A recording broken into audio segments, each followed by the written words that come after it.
Hi, thanks for tuning in. Recently on quite a few of my different videos, I've had people querying what sort of equipment I use and how I film certain walk-by shots, etc. So today I thought I'd go through A, the equipment I use, and B, how I do some of the shots. The first main camera I use to talk to you, which is what I'm on now, is my DJI Pocket 2, which is a gimbal camera. So it means that I can walk along and sort of be able to chat, etc, etc, and the camera will sort of remain focused on my face and it won't be bumping up and down, etc, etc. So as you can see, I'm walking around a little bit now, and that's sort of keeping a fairly steady picture on my face. So that's the main camera I use for chatting, and it also has a wireless mic that I can use if it's getting windy, etc, etc, to cancel out the wind noise. The other camera I use is what's called a Insta 360 X2, which clues in the name. It's a 360 degree camera, and generally you operate it on this 1 meter long telescopic pole, and have it out in front of you, and you can capture various shots. And what it does is it actually records a 360 degree view, and then the trick to getting the shot that you want at a later date is in the editing. So you don't really need to worry about where this camera's pointing, because it's got camera on two sides of it and fisheye lenses, etc. So they'll literally cover a 360 degree arc of view. And then inside there's various clever gizmos and software that means that it can cancel or remove the stick, the pole, from the shot, so it looks like you know, you can't actually see this pole when the final shot appears. So how do I do some of my shots? Well, here's a classic example. We've got a gateway up here, and we've got a nice fence line approaching the gateway. So we can do two different shots here. First one will be a walk-by shot, and I'll show you how we set that one up. Now for this shot I should be using the 360 X2. And what I do is I put I use a little, I've forgotten what these are called, spider leg sort of little tripods, and I will sit it on a post. And with the advantage with the spider leg things, you can sort of curl these around to be a bit more secure. And then taking the cap off, in fact, get it the right way around so that you can see the control side of the camera. Make sure that's secure. Right, as I say, it doesn't matter which way the camera's pointing. And then all I need to do is to switch it on and walk past.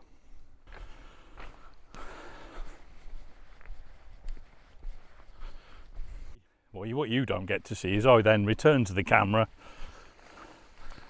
normally, and I'll pick it up and switch it off. Usually make some silly face at it. And that is all I have to do when I'm out and about walking, is literally plonk that on a fence post, walk past, walk back to it, take it off, switch it off, and put it away again. So when you're out and about, that's really handy, because there's nothing worse than having to spend ages setting a camera up. Because I know, for instance, that the DJI camera, in theory, can follow. You can set it to track and follow and do various things, but that actually takes a heck of a lot of time to set up. Whereas the 360, I haven't got to waste any time doing that. I literally plonk it on a thing, turn it on, go back to the little point a few yards away, walk past it, walk carry on a few yards, stop, turn around, go back, pick the camera up, carry on with my walk. So purely because I go out, although I like making films for you all to watch, I generally go out for a hike to actually have a hike. I don't want to have to keep stopping and spending 10-15 minutes setting up a shot, etc. Even though that might make perfect videos, it actually gets in the way of having a decent hike. So that's why I prefer this system. You may notice that I often wear a bum bag when I'm hiking. That's because that's where I keep all my camera equipment, because it gives me easy access where I haven't got to stop and unload my backpack to find various bits of equipment.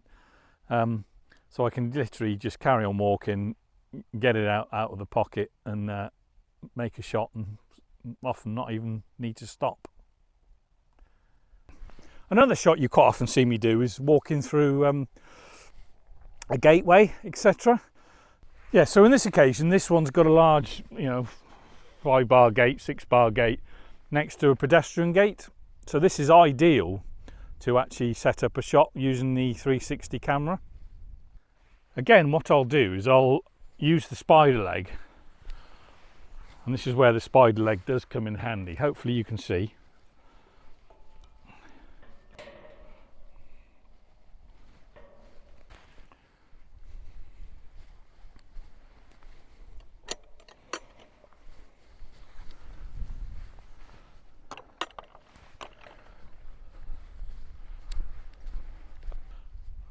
And once again, it's all about the editing. As I say, you just plonk the camera on the gate post, walk past it, and then worry about how to form the shot later. Simple, easy, say takes usually 30 seconds, no more than a minute to make one of those shots. There's another way sometimes I walk through a gateway, and it's when I've got 360 out and I'm just holding it out in front of me on its pole, and I'll literally walk up to the gateway, hold it in one hand and open the gate with the other.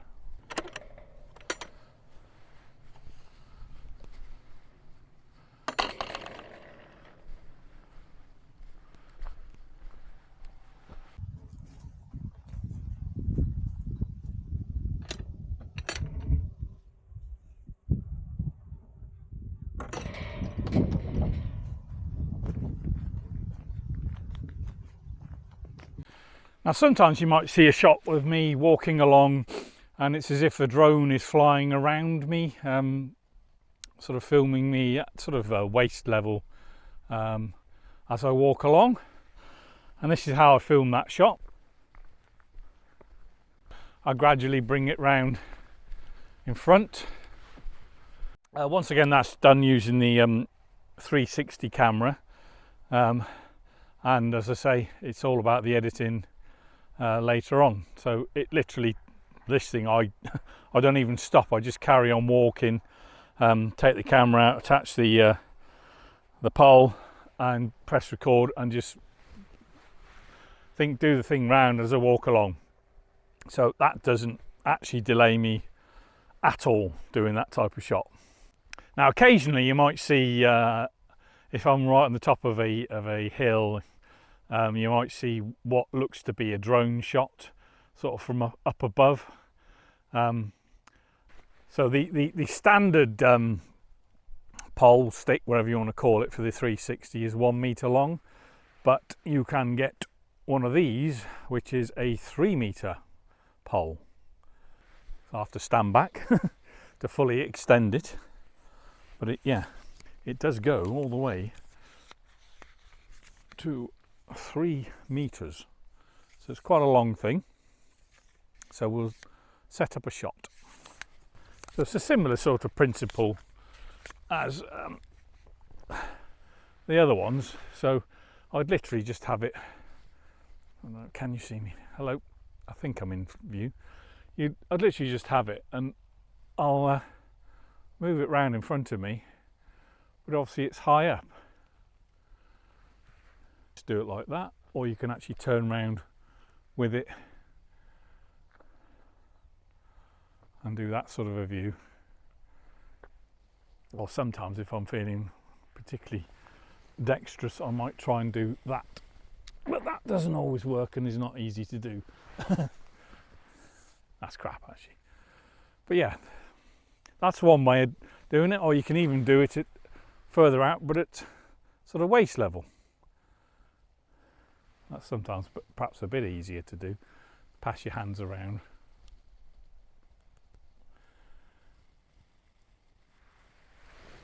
Although it's obvious on film that you're swapping your hands over. But usually the best shot to take is just to walk around with the camera like that.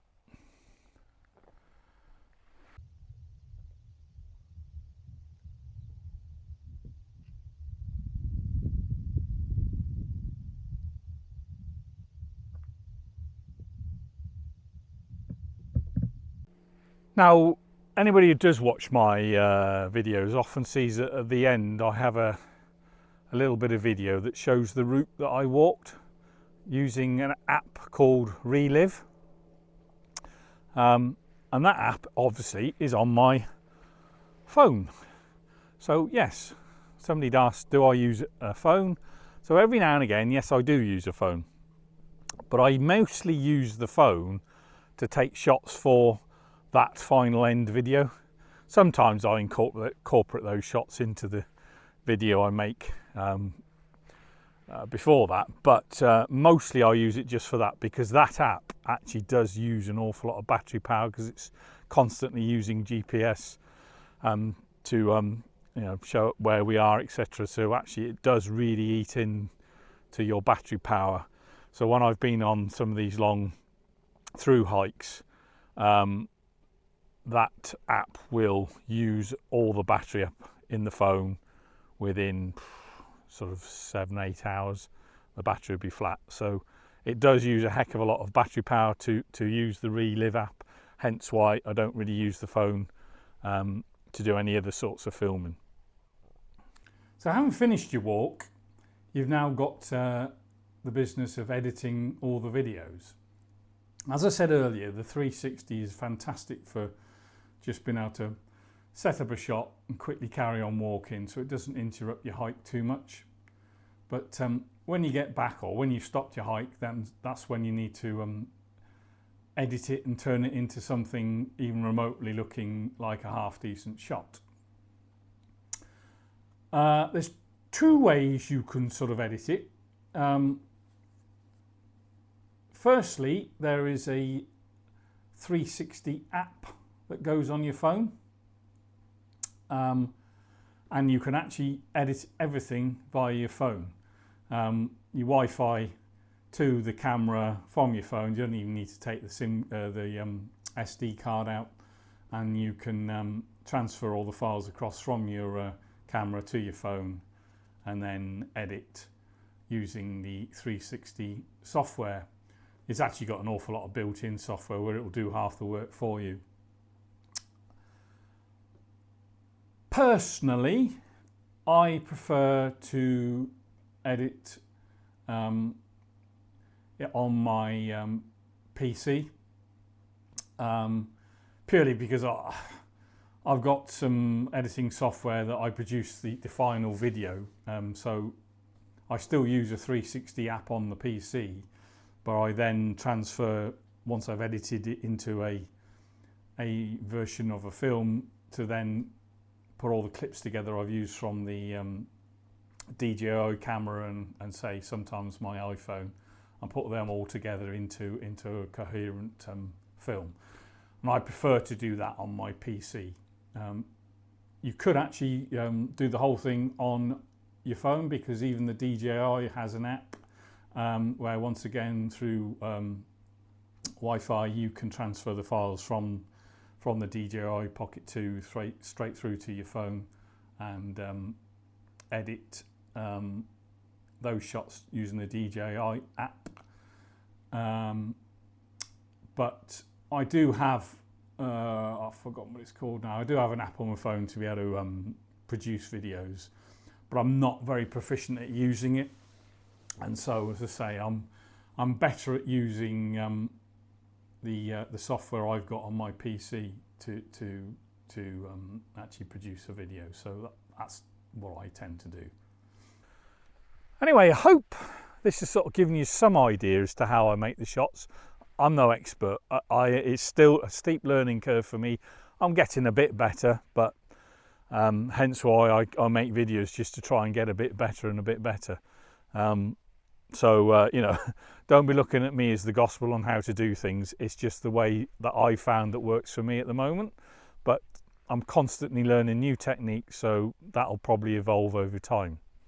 But I hope you found this informative and it's answered a few of your questions. But if not, then obviously drop a line and I'll see if I can answer them for you. Thanks for watching. See you again soon. Bye.